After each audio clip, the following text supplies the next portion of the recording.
mystery of Bitcoin's founder. Who or what is Satoshi Nakamoto? Welcome to Forgotten Forums, the show where we explore the internet's strangest mysteries, unsolved legends, creepypastas, and the digital folklore that shapes our world. Today's episode isn't just about cryptocurrency, it's about one of the greatest disappearances in tech history. It's about the ghost who built a trillion-dollar empire and then vanished. This is the story of Bitcoin's creator, Satoshi Nakamoto, a name that changed the world and then was never heard from again. You've heard of Bitcoin. Maybe you've invested in it. Maybe you're just here for the memes. Or maybe you've got a friend who won't shut up about how they bought 2 pizzas in 2010 for what would now be worth enough to buy, say, an entire private island. Or a small country. Or both, if they bought extra garlic sauce. But behind all the wild charts, the Dogecoin spin-offs, and the FOMO-fueled hype, there's something or someone lurking in the shadows of the internet. A name, a ghost, a legend. Satoshi Nakamoto, the mysterious creator of Bitcoin, a trillion-dollar idea, a billion-dollar fortune, and absolutely no one knows who or what they really are. Today we're going to dive into one of the internet's most enduring unsolved mysteries. Who created Bitcoin? And why did they vanish into the digital ether right when the world started paying attention? Was it one man, a woman, a team, the CIA, aliens, time travelers? Or is it even possible, stay with me, that Bitcoin invented itself? Maybe Satoshi is out there, quietly mining another currency on a solar-powered Raspberry Pi in the Andes. This is the story of Satoshi Nakamoto, part genius, part ghost, part myth. Let's begin at the beginning, or rather, at the moment the internet got just a little weirder. Chapter 1, a name appears on October 31st, 2008. Yes, Halloween night, because this guy knows how to make an entrance. Someone using the name Satoshi Nakamoto emailed a cryptography mailing list with a 9-page document, a PDF. Title: Bitcoin, a peer-to-peer electronic cash system. Dry name: Historic Impact. This wasn't just a nerdy proposal, it was a manifesto, a declaration of war on banks, governments, and centralized authority. It proposed a way to move money digitally, without any middlemen, no banks, no credit cards, no institutions, no one skimming off the top, no one able to freeze your funds. Instead, it relied on something called a blockchain, a decentralized ledger that would live on thousands of computers at once. It was elegant, simple, auditable, trustless in the best sense of the word, and it worked. To the uninitiated, it might have looked like tech gibberish, but to the small but growing community of cypherpunks, digital privacy advocates, and cryptographers, it was revolutionary. Here was someone who had solved a decades-old puzzle: how to prevent digital money from being copied or counterfeited without needing a central authority.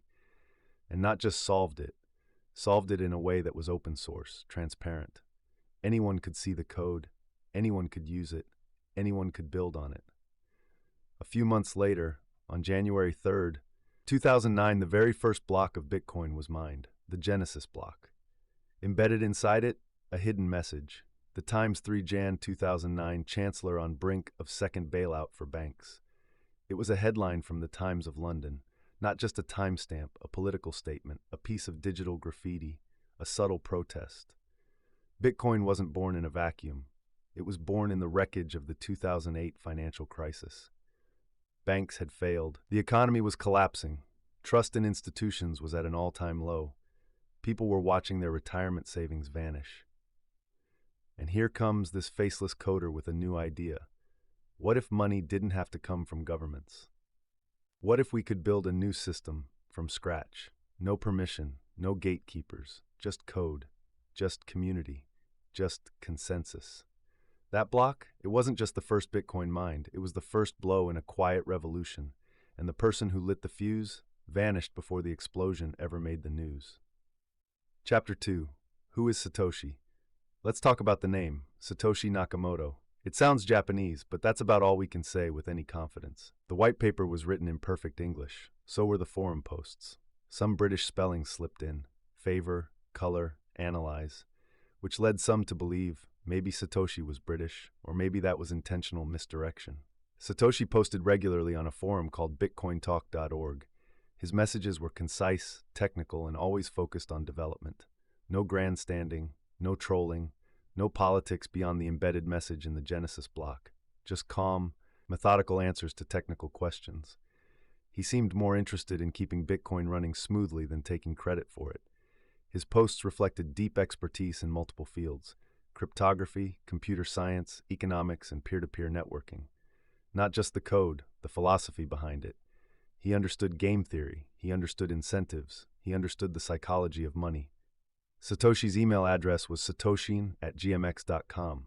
It was hosted by a German email provider. But that tells us nothing. The domain was anonymous, the server logs wiped, every interaction carefully scrubbed of personal metadata.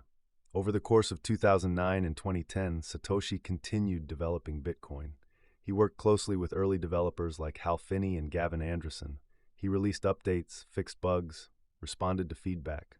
But he never slipped, never once revealed anything that might link him to a real identity.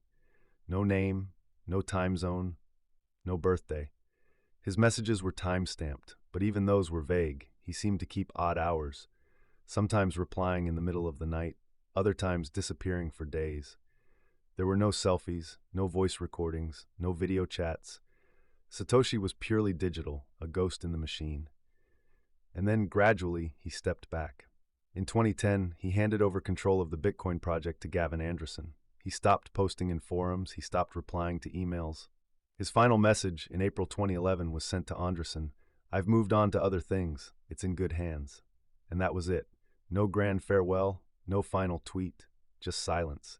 Like a magician disappearing behind a cloud of smoke, except the trick never ended. He didn't resurface, he didn't monetize, he didn't make an NFT, he just vanished.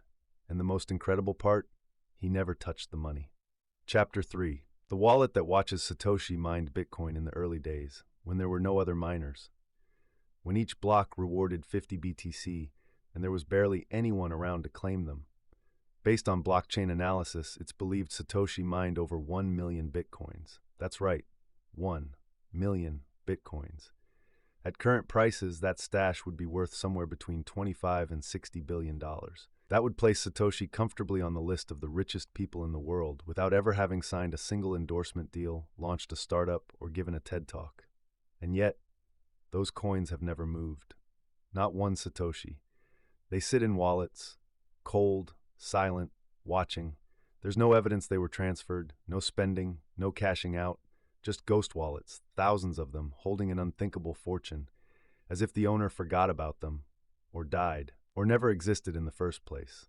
Theories abound. Some say Satoshi is dead, that he or she passed away before Bitcoin exploded, that the keys to those wallets are lost forever. Others believe Satoshi is alive, but watching, waiting. That the coins are a kind of dead man's switch. If someone tried to take control of Bitcoin, to centralize it, Satoshi could dump the coins and crash the market. A nuclear option. And some believe something even stranger, that those wallets are the key to something else entirely.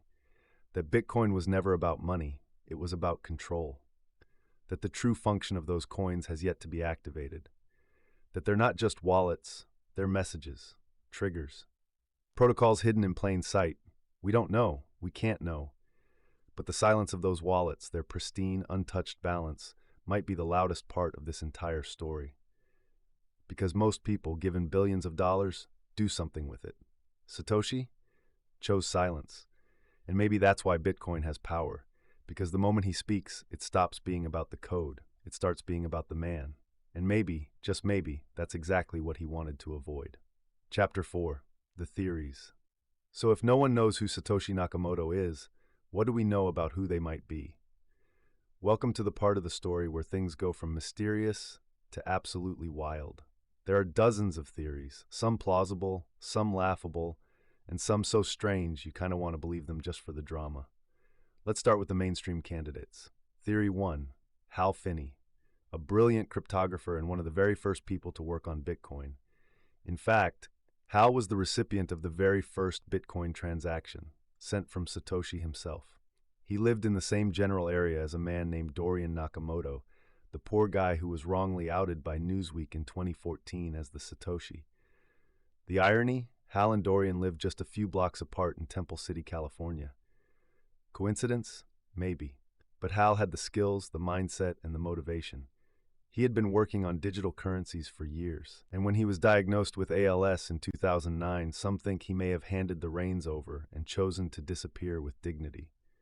Hal denied being Satoshi, but in the world of Bitcoin lore, that denial only made the speculation louder. Theory 2. Nick Szabo, another computer scientist. He created something called BitGold, a precursor to Bitcoin that proposed many of the same ideas. Szabo is brilliant. He's written extensively about decentralized money, and linguistic analysis of the Bitcoin white paper shows striking similarities to his writing style. But he's always denied being Satoshi too. Still, the overlap is hard to ignore. Theory 3. Adam Back, the CEO of Blockstream and the inventor of Hashcash, which Bitcoin uses for its proof-of-work system. He was mentioned in Satoshi's white paper, making him one of the few people cited by name. Adam Back has denied being Satoshi as well. But again, denials are part of the game here. Theory 4. A group effort. Some believe Satoshi wasn't one person at all, but a small team of developers and cryptographers working together under one name. This makes sense, given the range of disciplines Bitcoin touches: computer science, game theory, economics, law, cryptography. Few individuals master all of these. But a team? That would explain the depth and polish of the original protocol. Plus, it would explain the near-flawless operational security. A single person makes mistakes. A tight-knit team? Maybe not. Theory 5. The NSA or CIA. Here's where things get juicy. Bitcoin uses SHA-256, a cryptographic hash function created by the U.S. National Security Agency. This has led some conspiracy theorists to suggest Bitcoin was a government experiment, a kind of Trojan horse for future surveillance. The logic goes like this. If you can get everyone to use a blockchain, you don't need banks to monitor transactions. You can just monitor the blockchain. Everything's public, immutable, traceable, all under the guise of freedom. It's a spooky idea, and it wouldn't be the first time a government project took on a life of its own. Theory 6. An AI. Yes, seriously. Some believe Satoshi was an artificial intelligence trained on cypherpunk manifestos, white papers, forum archives. Its first act? Release a new form of money, one that trains humanity to think in code, to build decentralized systems, to prepare the world for something else. The idea is absurd, or brilliant, or both. Because when you look at how Bitcoin has reshaped global finance, consumed vast computing power, and fostered entire subcultures, it starts to feel less like a tool and more like a force. A self-propagating system that's alive in a strange, code-based way. Theory 7. A time traveler. Yes, this is real. A fringe theory suggests Satoshi came from the future, that Bitcoin was seeded backwards through time to prevent some future financial catastrophe. The Genesis block? A signal. We're not saying we believe it, we're just saying the coins are still there, and the silence is still deafening. Chapter 5. The Last Message. In the world of tech founders and crypto pioneers, silence is rare. Founders usually want credit, or power, or at least a decent LinkedIn profile. But not Satoshi. He or they walked away without a word, leaving behind the most valuable open-source project in human history, and that silence has only added to the myth. There have been moments, though, flickers of movement, little blips on the radar that have reignited speculation. In 2014, someone noticed a small amount of Bitcoin, just a few coins, moved from one of the early wallets known to be associated with the first miners. Was it Satoshi? No one knew. Analysts pored over the blockchain. Some declared it a fake-out. Others were sure the creator was watching. Then in 2020, a cryptic post appeared from an old account connected to early Bitcoin development. The message was short, simple. I am not Dorian Nakamoto. It was a reference to the Newsweek article that mistakenly identified a retired Japanese-American engineer as the elusive Satoshi. That man, Dorian, famously denied everything, saying he'd never heard of Bitcoin. So why did someone post that message years later? Was it Satoshi playing a prank? A hacker with a point to make? Or just another ghost, mimicking a ghost? Each time a Satoshi-linked wallet stirs, the price of Bitcoin reacts. Traders panic. Forums light up. Some pray the coins will never move, because if they do, it means the legend is back. And no one knows if that would be a good thing. Bitcoin has grown beyond its creator. It's become a movement, a currency, a philosophy, a battleground of ideas. Some fear that if Satoshi returned, he would ruin the myth. Others think he's still watching, silently guiding things from the shadows, nudging the community with invisible hands. But maybe the real message, the final message, was in the Genesis block all along. That line from the Times wasn't just a date stamp. It was a warning, a mission statement. The world was broken, the institutions had failed, and someone or something decided to fix it. Quietly, permanently. That's the part people miss when they ask who Satoshi is, because maybe it doesn't matter. Maybe the point of Bitcoin is that its founder doesn't exist anymore. He stepped back, erased the footprints, burned the bridges, so that we wouldn't follow him. We'd follow the code.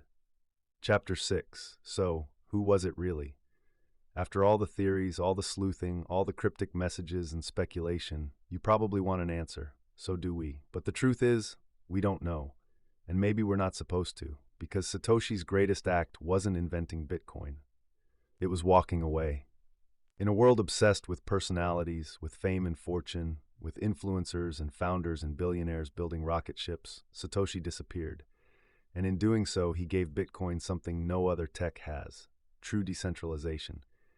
Think about it. Every other crypto project has a leader, a face, a company, a roadmap, something you can point to and someone you can blame. But not Bitcoin. Bitcoin is code. It's a protocol. It doesn't care who you are. It doesn't ask permission. It doesn't bow to regulators or change to suit a CEO. It just runs. And part of why it runs, part of why people trust it, is because the creator vanished. There's no one to corrupt, no one to coerce, no one to sue, no marketing department, no PR team, no quarterly earnings call, just lines of code and a network of believers. That's the paradox. The most powerful innovation in digital finance was created by someone who didn't stick around to profit from it. It's why some people treat Satoshi like a prophet, a ghost in the machine. Others just admire the discipline, the restraint, the absolute commitment to the idea. Because here's the thing, Bitcoin isn't just software, it's a mirror. It reflects our fears, our hopes, our greed, our resistance, our belief that maybe, just maybe, we can build something better than the system we inherited. So who was Satoshi Nakamoto? A genius, a collective, a hoax, a ghost, a patriot, a time traveler, an AI. Maybe all of the above, maybe none. But whoever they were, they gave us something. Not just a new kind of money, a new kind of trust. And whether they're alive or dead, watching or gone forever, they knew exactly what they were doing. They gave the world a key, then disappeared before anyone could ask them what door it was meant to open. Thanks for listening to Forgotten Forums. If you enjoyed today's episode, be sure to subscribe, leave a review, and tell a friend who still has their crypto wallet from 2011. Got a theory about Satoshi we didn't mention? Write a comment. We'd love to hear it. Until next time, stay curious. And remember, not all ghosts are dead. Some of them just logged off.